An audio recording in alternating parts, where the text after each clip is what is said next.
My name is Dr. Beth Hudnall Stamm. I'm from the Institute of Rural Health at Idaho State University. I specialize in research of people with traumatic stress recovering from war and civil violence, as well as the effects of PTSD, of working with PTSD on the healthcare workers and secondary traumatic stress. Thank you, Chairman Filner, and members of the committee for allowing me to speak with you today. Yeah. Our troops in Iraq and Afghanistan. You got to speak right into the mic, I think.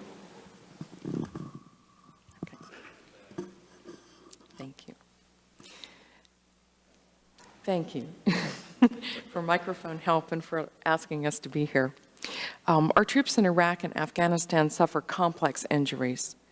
A single multi-blast injury may inflict deep wounds, traumatic brain injury, loss of limb, and exposure to traumatic stress.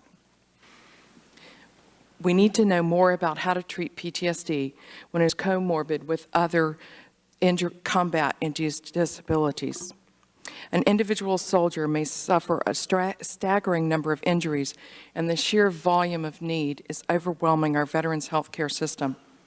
What solutions are available to us in these dark times? Community integration, people with disabilities living a full life in the community, is one positive way to support a veteran's reentry. Community integration is not a clinical treatment, but a treatment model for living with a disability. At its core is a veteran's self-determination plan, which includes access to services and supports in all life areas, as well as including health. Life threat is common to the etiology of both PTSD and acquired disability. The statistics of the lives with people with disabilities, including PTSD and traumatic brain injury, are staggering. Up to 50% live in households with less than 20%, with less than 200% of the poverty line. 1/3 live in households of less than $15,000 a year annual income. These people are 2 to 3 times more likely to experience additional traumatic stress. We completed a 5-year study funded by Medicaid, and in that study, where people recruited for general disabilities, 100% of the participants had experienced a traumatic stress. 50% reported stigma and discrimination due to their disability, and 12% reported that from their provider.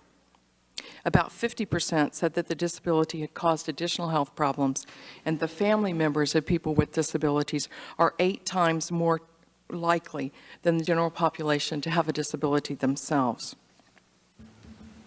People in special populations face multiple additional barriers. Rural veterans may not have access to veterans' healthcare systems or even rudimentary public health services. Minorities are negatively affected and disproportionately affected to the general population. Healing a soldier's open wounds and sending him home as a cured veteran is not enough. Without helping the veteran and their family, physical and psychological harm may occur. Community integration improves individual quality of life and health status, as well as providing good options for program financing. In real dollars, we as a nation may provide support, long-term care support, for 3 veterans in the community or 1 veteran in an institution. Professionals who work with traumatized patients may also themselves be at risk for things such as secondary traumatic stress. Helping our veterans must include addressing our ability to train and maintain our health professionals. The cost of treating PTSD, particularly when it is comorbid with other disabilities, pales in comparison to the darkness of a lifetime with chronic, unremitting disability. As a nation, and as people with disabilities and families, we cannot live in its shadow. Thank you. Mr. Chairman, could I respond to that, please? Please. One of the things that our research has shown, mostly funded by the Center for Medicaid and Medicare Services, one of the things that our research has shown is that treating a single illness is not sufficient. One of the things that's very important is that people who have a severe and disabling illness, which PTSD can be, need an entire package of services and supports in order to be successful in the community. One of the things that we discovered was that a small incremental increase in the cost that we would expect over an average person, about $3,700 for an average Medicaid person, moving that to around an average of $15,000, which seems like a lot, could prevent, either restore a person to health or prevent intermittent hospitalization or even hospitalization. $47,000 a year is what it costs us to keep someone in institutional care. The 1999 Supreme Court decision, Olmstead VLC, showed that keeping someone unnecessarily in institutional care was a human rights violation under the Americans with Disability Act. Allowing people the opportunity for self-directed whole life care, education, housing, health care, all sorts of, all of the things that comprise across all life areas, providing even individual support and services can be cost effective, can actually save us money, and often can restore a person to health. The National Institute of Mental Health, Dr. Enzel, the head of that, talks about cure, not just rehabilitation, but cure, a cure for mental illness. I believe we can do that. I believe that we can move many people from situations where they are barely living a life in the community or living in institutions to a position of being a full member and even going on to the employment roles, providing into the tax basis. Again, for a small amount of increased funding to save many, many dollars. I'd just like to ask each of you to advise this committee. What are the 1, 2, or 3 most important things we should do right away to deal with this situation? And do not be constrained by the cost. I don't want that to be a factor in your answer right now. Who's going to go first? I'll take that on. One of the things that I think we need to deal with, and I think the VA is well positioned to deal with this, is to deal with health profession shortages. We're talking about PTSD, a kind of PTSD. Generally, we're talking about that's a fairly simple PTSD. Our current soldiers have a different, I would hypothesize that our current soldiers have a different kind of PTSD than we typically understand because it's often complicated by other injuries. The VA has built multi-trauma centers, and I would invite you to talk more about those. We have VA systems reaching out to rural areas very differently than we do many other programs. In our state, in Idaho, for example, we have 2 community health centers, community mental health centers.